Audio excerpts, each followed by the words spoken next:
Hello everyone, welcome to another Chef Knives to Go quick look product review. I'm Steve Gamache, and what we have this time is the Sakoda Aogami Super Gyuto 2 10mm knife. As it's named, this thing has 3-layer construction. The core steel is Aogami Blue Paper Super Reactive High Carbon Steel. Heat treat on that steel is about 63 Rockwell. It's a great steel for kitchen knives. It is a reactive steel, but the edge retention is really nice, and it's with good stones, it's easy to sharpen, so it'll get stinking sharp if you do your part. What they've done is put a layer of soft stainless cladding on top of either side of that core steel for a 3-layer construction.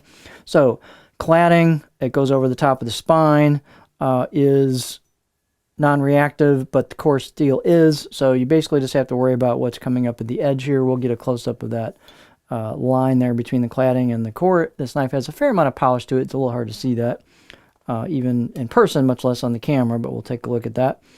So maintenance on this should be a little bit easier. It's not all reactive. The weight and dimensions can vary a little bit from knife to knife. This particular one is 147 grams or 5.2 ounces, so pretty lightweight. You'll see it's a thin, high-performance grind on these blades. The handle is octagonal rosewood with a black pack-of-wood ferrule. Pack-of-wood's just a stabilized wood product.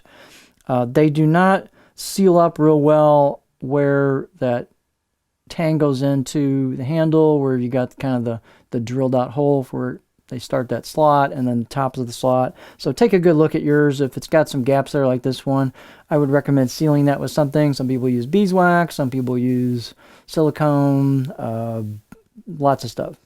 A lot of different things you can put in there, but be a good idea to seal that thing up. In terms of dimensions, this one is about 212 millimeters on the edge, so from the tip to the back of the heel, about 8.3 inches, and then the overall length is about 350 millimeters, or 13.7 inches.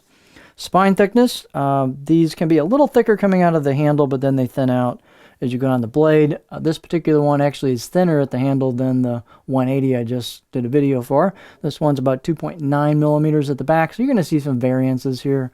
And then halfway down, I got about 2.25. Start splitting hairs low when you get that detail. But it pretty much holds that all the way down until it starts getting towards the tip where the grind of the knife starts. The grind is just kind of a gentle grind. It's not real demarcation, but just kind of a good contour down, convex grind down towards the edge. And these things are ground very thinly at the tip and also the edge. So here's the tip. That's a nice thin tip, folks. That thing's going to fly through stuff. And here is your edge. So it's nice and thin at the edge down there as well. So very high performance grind on these.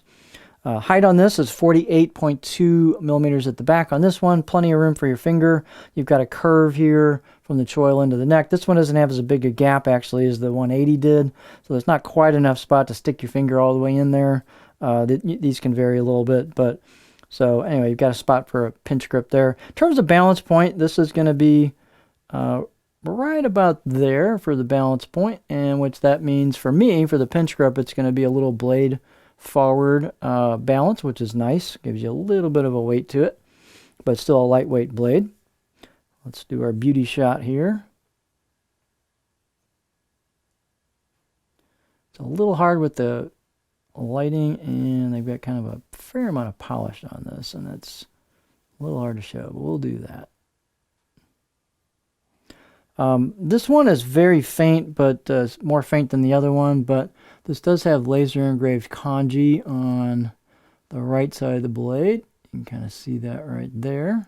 It's a little hard to, it's very faint, it's very light, but it is there. The other one, it was a little heavier. And you can see the blade just has a vertical finish marks. If you look on the web page, you'll see they talk about how a lot of this is done by hand, so it's kind of a neat story. These are, again, a high-performance grind. They're done well. The craftsmanship is really nice. Here's your edge steel peeking out, your core steel there, so there's your line of demarcation between the cladding and the core steel. You can kind of catch it there. This is the left side of the blade. Fit and finish is very nicely done on these. They've got a little bit of polish and relief on the corners of the spine. And then they've also done a nice job at the choil here, relieving the edges and polishing those a little bit. This one was very sharp out of the box. I'll give it a 7 out of 10 on my scale. It's a nice sharp edge. Again, it's a thin blade at the edge, so the performance should be excellent on this. Let's look at the cutting board profile.